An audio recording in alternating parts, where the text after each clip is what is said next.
The Vermont Department of Health is asking healthcare providers to report and watch for any cases of severe respiratory illness associated with vaping. This comes after recent findings by the CDC of possible cases in more than 20 states of severe pulmonary disease associated with vaping products or e-cigarettes. Local 22's Courtney Adelman spoke with officials today to learn more. Courtney? Morning, Glenn. The health department says they are currently investigating one case in Vermont. And the New York Times reports 450 possible cases in the U.S. of severe lung illness linked to vaping in 33 states, with 3 deaths and a possible 4th. Health officials say they have not figured out a specific substance or type of vape associated with the illness, but the state epidemiologist says Vermont is happy to be a part of a national investigation by the CDC.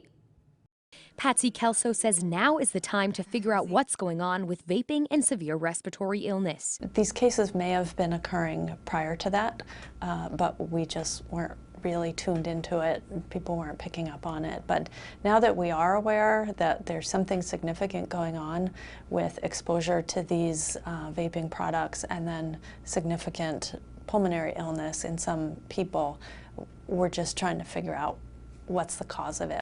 Officials say symptoms start out small over the course of a few days and then worsen.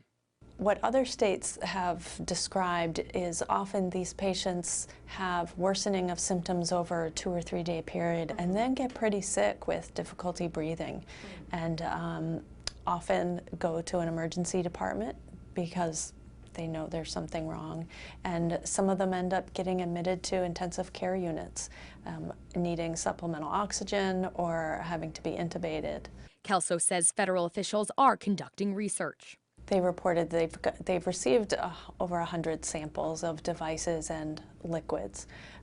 They're not testing devices right now. They're setting those aside because they think that the cause of these illnesses is more likely coming from the liquids that are being inhaled. She says one thing they found inside that liquid was vitamin E acetate.